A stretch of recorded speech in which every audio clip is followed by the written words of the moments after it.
es el de fuerzas conservativas. Para ello necesitamos conocer qué es el trabajo y esa introducción que hicimos a las fuerzas conservativas en temas anteriores. Invito en este momento al estudiante a repasar vídeos anteriores, concretamente a la sección de dinámica, cuando se introdujo la expresión del trabajo y cuando se introdujo el concepto de fuerza conservativa asociada a la superficie de la Tierra. En ese capítulo anterior definimos el trabajo. Establecimos que cuando una fuerza se aplica sobre un objeto y se produce un desplazamiento, se definía el trabajo como el producto escalar de esa fuerza por ese desplazamiento. En este tema debemos evolucionar ese concepto. En aquel caso anterior, la fuerza que se aplicaba sobre el objeto era constante, no variaba, resultaba muy sencillo hacer ese producto escalar. Pero ¿qué sucede cuando sobre un objeto se aplica una fuerza variable? Pensemos, por ejemplo, en un objeto cayendo sobre la Tierra. Bien, pues en este caso vamos a tener que cuando hay un desplazamiento tendremos fuerzas diferentes en distintos momentos de ese desplazamiento. Pues por ejemplo, en un caso general tenemos esta fuerza que se va incrementando según el móvil va avanzando. No podemos aplicar la expresión anterior.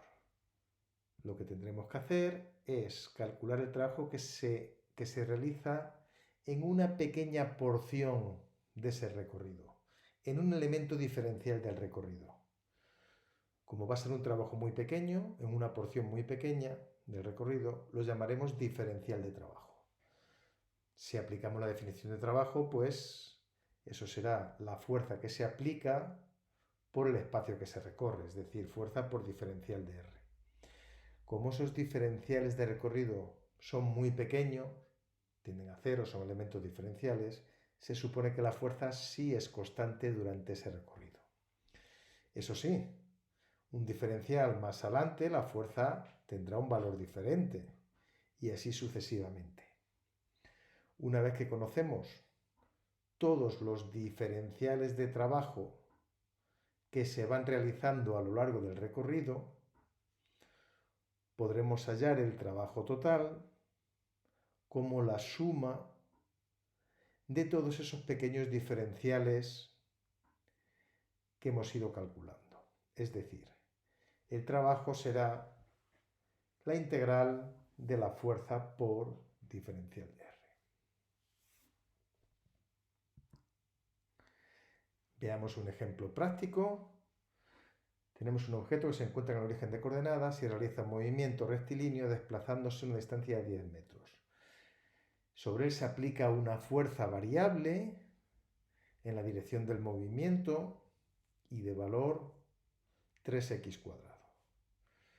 Bien, como nos dice que la fuerza se aplica en la dirección del movimiento, tendremos que ese producto escalar f por diferencial de r será módulo de f, módulo diferencial de r, coseno de 0 grados. Es decir, que esa integral con dos vectores podremos hacerla más sencilla, sencillamente ejecutando ese producto escalar y convirtiéndola en f por diferencial de x. El diferencial de r no es que se haya convertido en diferencial de x. Generalmente estos diferenciales de recorrido, cuando se hacen sobre el eje x, se les suele llamar diferencial de x. Cuando se hacen sobre el eje y se suelen llamar diferencial de y. Cuando se hacen sobre una línea se suelen llamar diferencial de L, pero el concepto es el mismo. Es un pequeño diferencial de ese recorrido, en este caso sobre el eje X. Si aplicamos esta expresión, si en esta expresión aplicamos el valor de la fuerza, tendremos que el trabajo será la integral de 3x cuadrado, la fuerza por diferencial de x, y habrá que ponerle límites, es decir, en el espacio que está recorriendo el móvil, entre 0 metros y 10 metros. A partir de aquí, el resto es cálculo integral, que nos lleva a un resultado de 1000 julios.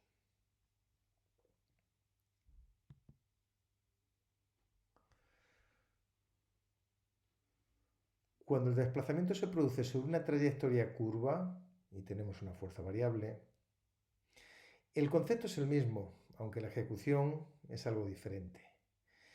De nuevo tendremos que calcular esos diferenciales de trabajo que se realizan al hacer diferenciales de recorrido, es decir, al hacer trocitos muy pequeños de camino. En este caso no vamos a poder simplificar el coseno del ángulo, porque ese ángulo va a ir variando según vaya avanzando el camino. Bueno, pues se trata, como he dicho, de ir haciendo lo mismo y calculando todos esos pequeños diferenciales de trabajo. Y por último, el caso general, definiremos el trabajo total realizado por esta fuerza F como la integral de F por diferencial R. Como decía antes, cuando estos recorridos se realizan sobre una trayectoria, sobre una línea cualquiera, se suele utilizar la variable L en vez de la variable R. Así pues, definiremos el trabajo como el producto escalar de F por diferencial de L. Esta integral tiene un nombre particular. Se denomina circulación del vector F. Así pues, el trabajo que realiza la fuerza F, cuando se desplaza desde un punto inicial hasta uno final, se puede definir como la circulación de ese vector F, de ese vector fuerza, sobre la trayectoria que describe el móvil. En capítulos anteriores, referido a la dinámica, ya definimos la fuerza conservativa. Sea un móvil que se desplaza desde un punto inicial A hasta un punto B, actuando sobre él una fuerza F. Dicha fuerza es conservativa cuando el trabajo que realiza para ir de A a B es independiente del camino, es independiente de la trayectoria que realiza.